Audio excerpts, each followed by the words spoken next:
dear friends, welcome to PMS Insights. As the COVID wave spreads across India, we hope you and your family are safe and healthy. While the virus spread is still persistent across India and the world, the global equity markets have bounced back strongly from its March 2020 lows.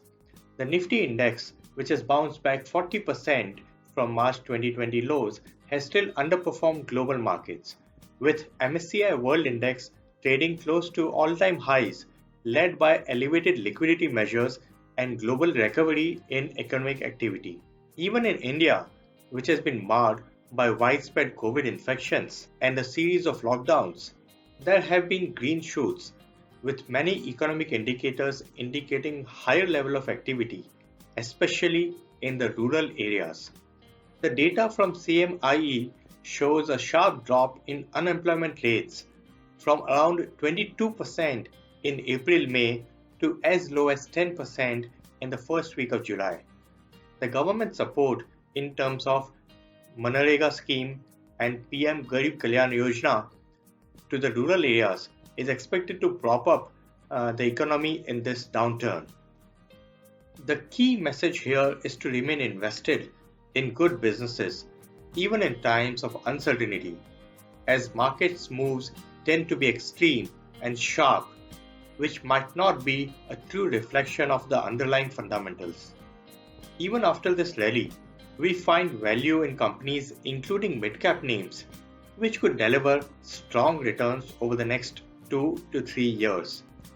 While the large-cap indices are just 10% lower than their all-time high levels, the mid and small-cap indices are still lower by around 30 to 50% from their all-time highs seen in January of 2018. Also, a few other indicators like yield gap ratio, market cap to GDP, etc. continue to point towards healthy returns in equities in the medium term. The yield gap ratio is the ratio of dividend yield on equity to the yield on the long-term government bonds. A higher ratio indicates that the equity is attractive and underpriced related to government bond yield. Currently, it is at around 0.8, which is close to its long-term average and attractive versus the last 6 years average. The market cap to GDP is also close to its long-term average and does not indicate any bubble in equity markets. Coming to the financial results for the fourth quarter of FY20, as expected, corporate earnings print was weak. Only select companies in consumer staples, IT and healthcare sectors have reported year-on-year growth apart from a few companies in other sectors. While the recent corporate commentary has been positive post the opening up of lockdown, especially in non-metro cities, the sustainability of this positive trend depends upon the localized lockdowns being removed soon.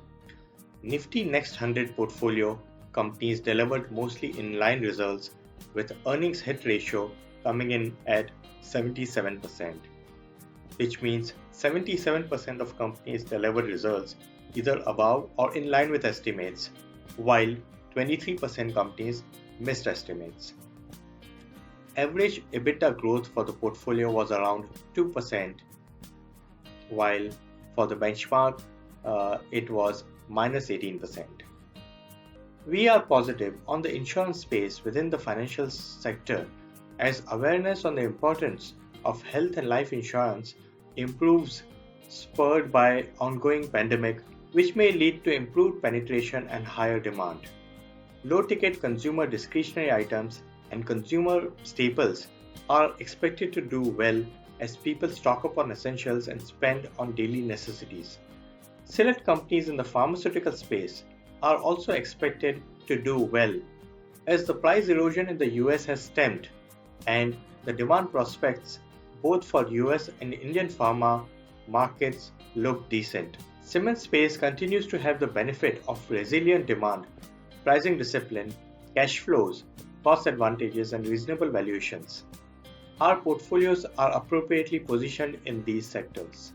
In line with our investment philosophy, the net profit growth for the portfolio is at significant premium to the benchmark on FY22 basis, we expect companies with management pedigree, conservative and strong balance sheets with high earnings growth visibility to benefit in the near to medium term.